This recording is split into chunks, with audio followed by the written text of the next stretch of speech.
Mi nombre es Esmeralda Torres, socia de ESIJA El Salvador, y en este día tengo la oportunidad de hablar para la revista Derecho y Negocios del contrato de Joint Venture, que es un contrato innominado en nuestro país y que en lo particular considero sumamente útil para la actualidad legal de El Salvador y del mundo entero.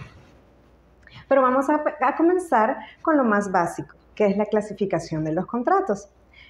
Como ya la mayoría sabe, los contratos pueden ser unilaterales o bilaterales, gratuito u oneroso, principal o accesorio, real o solemne, y pueden ser típicos o nominados, es decir, que están regulados en la ley, o atípicos, también llamados contratos innominados, es decir, que no cuentan con una regulación, por lo que nacen a la vida jurídica motivados por la libertad contractual. Es decir, que son las partes las que determinan su estructura, alcance, naturaleza jurídica, derechos y obligaciones de las partes, debido a que no están regulados de forma expresa y completa en la ley o en forma específica,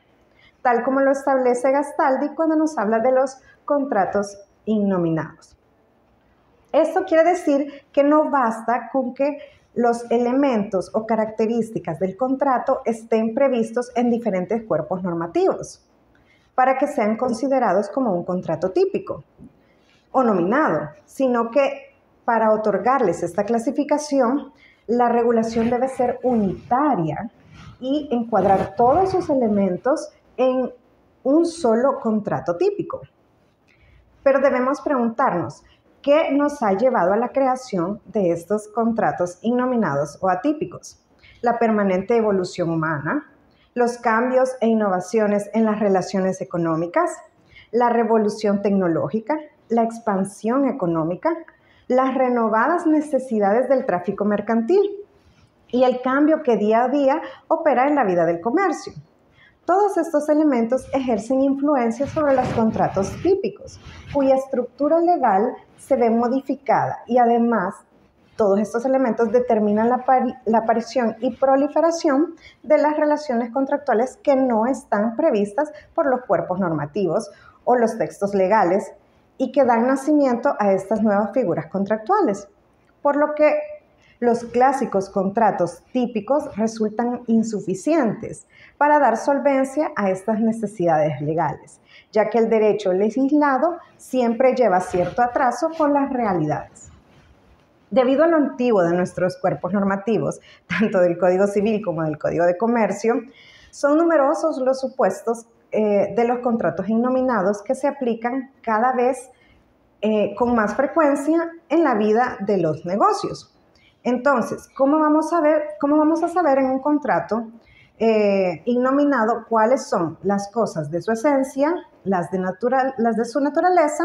o las cosas accidentales? Simplemente son las partes las que las determinan en cada caso en particular, pero siempre tomando en cuenta las bases de los contratos en general, como por ejemplo, que las partes sean legalmente capaces, que exista consentimiento y que este consentimiento no esté viciado, que recaiga sobre un objeto lícito y que la causa de este también sea lícito, es decir, las generalidades de los actos y declaraciones de voluntad. Dentro de esta gran gama o variedad de contratos que han resultado de los avances que mencionamos en un inicio, surge el contrato de joint venture o empresa conjunta, que es una figura nacida del derecho anglosajón y que en la práctica abarca variadas formas de asociación y colaboración, que van desde acuerdos puramente contractuales, conocidos como non-corporate joint venture, donde la complejidad del convenio dependerá del acuerdo de las partes, como por ejemplo los grandes contratos de construcción y ejecución de obra, hasta la constitución de una entidad con personalidad jurídica propia, aunque este no es un requisito indispensable. Estos son conocidos como corporate joint venture. La idea general del joint venture es la de una empresa o proyecto en participación de dos o más personas, naturales o jurídicas, y cuya finalidad es realizar una operación o negocio distinta o generalmente complementaria a las que desempeñan las empresas o personas que la constituyen por separado. El Salvador no regula el joint venture. Las figuras más cercanas es el contrato de participación que se encuentra regulado en el Código de Comercio, pero este resulta muy limitado, incompleto, para poder encuadrarlo dentro de esta tipicidad, ya que como mencionamos en un principio, para que el contrato sea nominado o típico debe estar regulado de forma expresa y completamente en la ley de forma específica. Dentro de las razones que justifican en la práctica la formación de los joint ventures, algunos autores españoles distinguen las siguientes, que son 3. Las razones internas, esto es para reducir la incertidumbre y debilidad de las capacidades específicas de los asociados, lo que se logra compartiendo recursos, ya sean físicos o técnicos, como personal directivo y expertos, líneas de producción, medios y servicios de aprovechamiento, canales de distribución, entre otros. Están las razones competitivas para la expansión del negocio, ya sean estos iniciados o no, o la racionalización y dimensión de industrias maduras, es decir, industrias más grandes, donde muy probablemente como empresa individual no pueda competir. En otros casos se trata de evitar la duplicidad de proyectos, la guerra de precios o ganar una posición de mercado o adelantarse a cubrir una demanda la cual de forma individual o independiente no pudiera cubrir. Y por último están las razones estratégicas, entre las que podemos mencionar la creación y explotación de nuevos negocios, la integración vertical y horizontal de procesos productivos, la penetración en nuevos mercados, el aprovechamiento e incremento de experiencias o incluso mediante las simples transferencias tecnológicas. El joint venture se trata de aunar esfuerzos y compartir responsabilidades para atender un proyecto que normalmente en el ámbito de cada uno de los socios pueda abarcar por separado, no lo puede hacer por separado, para obtener mejores resultados, teniendo siempre como riesgo o desventaja la dificultad de ensamblar de forma equilibrada la diferencia cultural empresarial de cada uno de los asociados. Sobre todo acá en El Salvador, donde la mayoría de empresas son empresas familiares. Esta figura puede tener objetivos muy variados, entre los que podemos mencionar: participación en mercados o proyectos de especial complejidad, adquisición de experiencia, abaratamiento de costos productivos, acceso a canales de distribución, expectativas de beneficios, entre otros. En cuanto a la aportación de los socios, debemos destacar que varían en cada joint venture, porque son las partes las que deciden el tipo de aportación que entregarán. Esta puede ser económica, de trabajo o de recursos. Y si es económica, también los socios van a determinar en qué porcentaje será aportado por cada asociado. Lo mismo sucede con el reparto de utilidades o dividendos. Son las partes las que deciden cómo y cuáles serán. Y a diferencia de las sociedades nominadas o tipificadas que tenemos en El Salvador, donde el reparto de utilidades se distribuye en proporción a sus participaciones o acciones, en los joint ventures no siempre es así, ya que cada asociado puede tener numerosos intereses que pueden ser diferentes a los propios dividendos, como por ejemplo, a un asociado le puede interesar más la ventaja que obtiene de la venta de materias primas, o aportarle confianza a un cliente que ya tiene de que su producto o servicio cumple con determinados requisitos y recibe menos dividendos o ganancias económicas, porque no es su prioridad. La duración de los joint ventures puede ser variada. La regla general es que tienen un objetivo y una duración limitada, es decir, que son para una actividad empresarial específica. Y como en la mayoría de los contratos, existe siempre la posibilidad de prórroga. Y dependerá sobre todo del tipo de negocio o finalidad para la cual se asociaron, y cuando se dé por satisfecha esta finalidad u objetivo. Muchas veces se puede dar la oportunidad de retirada de alguno de los asociados, si los resultados no son los esperados, o por el contrario, se puede poner una cláusula de obligatoriedad de finalización del plazo convenido para los asociados. Va a depender mucho de, como mencionaba, de la finalidad para el cual se asociaron. para qué fue creado. Porque si, por ejemplo, se asociaron para complementar los servicios de un hotel como la alimentación, no habría mucho problema legal si uno de esos socios ya no está interesado en continuar. Pero si se asociaron para hacer una construcción urgente de alguna represa para el gobierno donde existen cláusulas de penalidad y de garantía por incumplimiento, obviamente los asociados están obligados a cumplir el plazo del asocio. Independientemente del tipo de joint venture, en todos se plantean los mismos problemas, el reparto de poder. Y en todos se encuentra una estructura muy parecida, donde hay un acuerdo base o documento contractual central complementado por acuerdos satélites, como lo definen algunos autores españoles. ¿Qué es el acuerdo base? El acuerdo base es el que contiene las disposiciones originales del contrato, suscrito por los asociados o participantes, y puede introducir estructuras societarias bajo aspectos específicos, que generalmente son muy diferentes a los que contempla el legislador.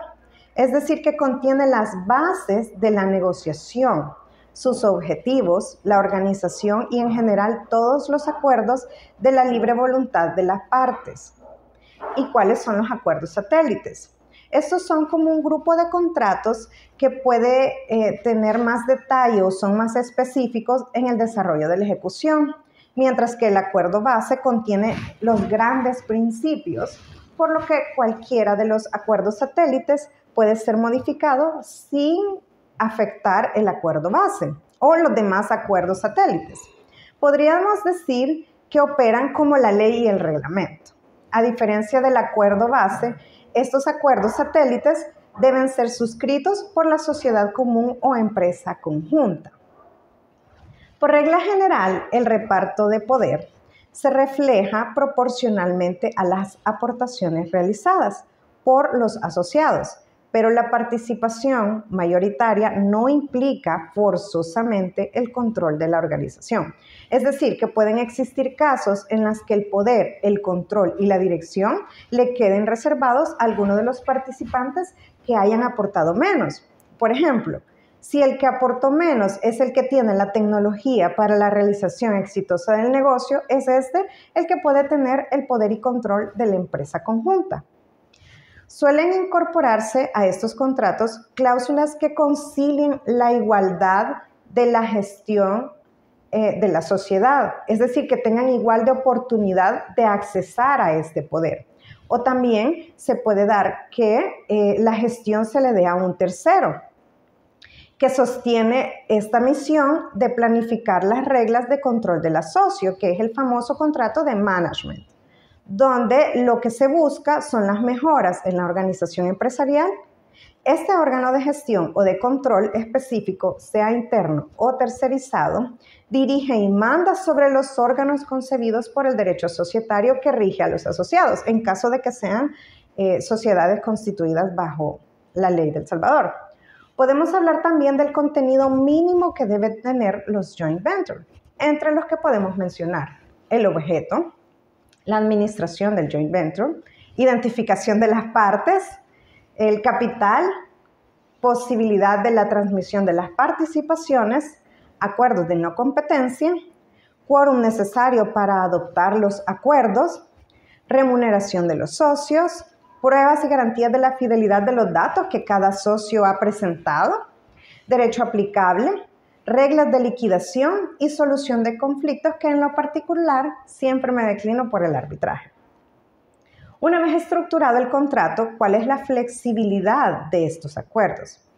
Hay que tener en cuenta a la hora de la elaboración de los joint ventures que se constituye un mecanismo que permita su adaptación a las diferentes situaciones que se van dando a lo largo de la relación,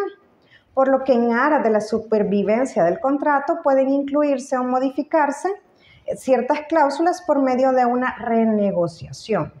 Estos cambios pueden deberse a diferentes situaciones que se salen del ámbito o del dominio de los participantes o asociados, como por ejemplo la aparición de un nuevo producto que afecte directamente el asocio o algún cambio en la legislación aplicable. Como todos los contratos, existen también algunas cláusulas de extinción.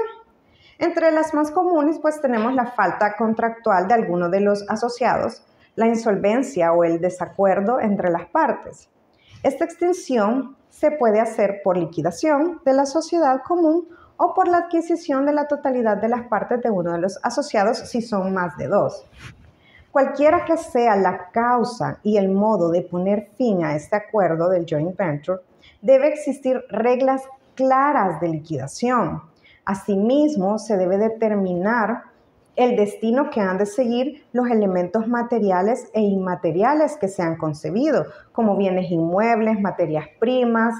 derecho de marcas, derechos de comercialización, entre otros. Y sobre todo, si esta separación o terminación afecta a uno de los involucrados y el modo de resarcir ese daño al otro asociado que resultó afectado. Y como último punto, pero obviamente no menos importante, quisiera hablar de los aspectos fiscales de los joint ventures en El Salvador. Y es que cabe destacar que si estas asociaciones de personas desean contratar en legal forma como una sola entidad, sin la creación de una sociedad de las tipificadas en nuestro país,